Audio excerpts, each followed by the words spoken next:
Hi, this is Elias, and this morning we're going to take a look, or whenever you're watching this, we're going to take a look at this awesome question that came in on the C# Reddit called, "What is the purpose of using auto properties over just a public property?"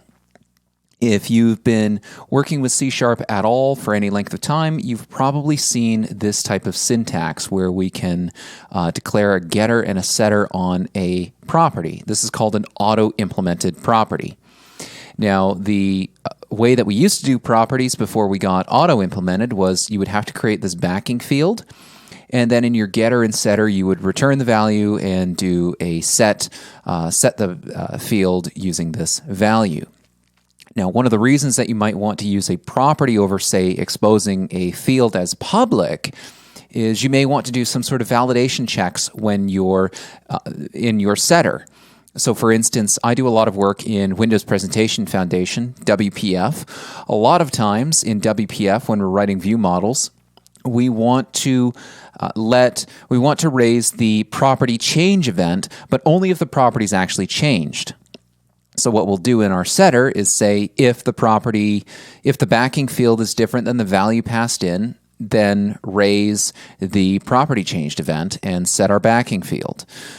In the getter as well, sometimes you're not wrapping a field. You may be wrapping some sort of calculation. It depends on what you're doing. Now, one question that got raised later on was, well, properties and public fields, well, they kind of look the same. If I build my code and I initially use a field and later on I switch to using a public property, is that going to break my code? I decided to come up with a little example here, so let's go through it together. So what I've got is a simple console app here. You'll see that I'm instantiating three instances of different classes, one called person property, one called person public field, and one called just person. And these live over in a class library. This is a .NET Standard library. You'll see that person property has a public string called name with a getter and setter, so this is a public property. Person public field just exposes a public field called name. And finally, the person class, for our example, will expose the public field called name. Now, when we go to run our console app, no surprises here. I've still got it set up for my old example, so I'm going to clean my solution. I don't want to give away the punchline. I'll try running this one more time. Oh, build errors. What do we got? What did I do wrong? Let me pause the video and see exactly what I did wrong. I can't pause it. Oh no. We're going to have to debug live. Type your namespace, class library 1 cannot be found. Oh yes, because this is not a project reference. This is an assembly reference because I was trying to set up the demo. Okay, now we can run. Look at that. Always test. Your demos will always fail when you least expect it. Getting back to the point, you can see here that in our app, first we instantiate person property, set the name equal to Elias, and then print out that property. Then we create the public field, set that field equal to Code Nightmare, and print out that name. And finally, we use our person class, set its name to Elias Perunen, and print that out to console. Nothing mind-bending yet, right? Right. Okay. Before we make our change, let's actually open this up in a tool called .peek.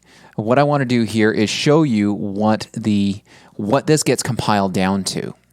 So if we let's just look at our public field class. So if you're new to .NET, you may not realize that when .NET code is compiled, it actually gets compiled down to something called intermediate language or bytecode. So what happens is it takes this high-level C#, VBNet, whatever you're using, compiles it down into this intermediate language, which will then get run by the .NET virtual machine. So in the comments here, .peek has actually, what it's done for me is shown me here's what the actual intermediate language or assembly level code is going to look like. So I've got my constructor, I've got my public string called name. So not much is going on here. And in my constructor, we're just calling the base class object constructor, nothing too fancy. Let's take a look at person property. This is where things get real interesting. Notice here, and you know what? Let me see if I can put them up all. So this was public field. This is person property. Notice already we've got something interesting here. We've got this private string backing field. This is generated for us by the compiler. This is the backing. This is the field that actually backs this public property. Then we have this public string name, and the compiler has generated two methods for us, getName and setName. And notice that these actually retrieve the value of the backing field and then set the value of the backing field based on what's passed into these two methods. And again, our constructor is about the same. And finally, if we look at our person class, we'll see it's basically the same as our person public field. Let's take a look at program. So the console app's actual program and see what this IL looks like. It's a bit of a rat's nest here, but stay with me. So just to review the code, again, we create person property, person public field, and just the person, which has the backing field. Let's step through this intermediate language.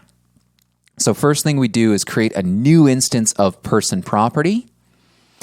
Then we actually create we load this string into memory, and then we call the person property set method. Look at that. So we load this string into memory, and then we call this virtual method, or we call this method setName. Then, if we want to print this out to our console, we have to call the getName. So we actually load the value of that property into memory, and then we write that out to the screen. Let's go down and look at public field. Notice how this looks completely different. So what we're doing is we're loading the string into memory once again, but then we call this store field. So we're storing the value code nightmare into this public field called name. Notice how that's completely different from loading this value into memory and then calling the method setName. And again, when we do the get down here, when we do our get a little bit further down, we have to get that the value of that field through our property, and then we write it out to the screen. Now, finally, we have our person, and again, this is the same thing. We load up our string into memory, we store that in the field, and then we load up that string once again and then call our console write line. So the way that we interact with properties versus the way that we interact with just public fields is totally different.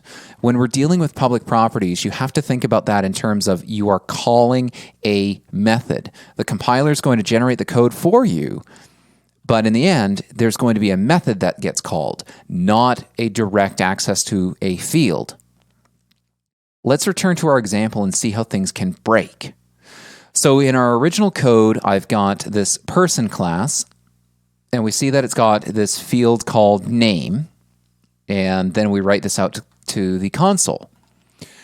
Now, you might, knowing what we know now, what do you think will happen if I change the implementation of this class, this person class, to instead of being a public field to being a public property? Well, check this out. I'm going to build this class library. And now what I'm going to do is I'm actually going to take the compiled class that I have now, this compiled library, I'm going to copy it and paste it into the console directory where I've got my console app, and I'm going to try to run my console app. Check this out. So I try to run my console app and it immediately dies. Why? Because what it's complaining about, and in fact, I'm going to open up a console here so that we can look and see exactly what happened. So I'm just going to copy and paste that. I'll do a change directory, and I'll call console app,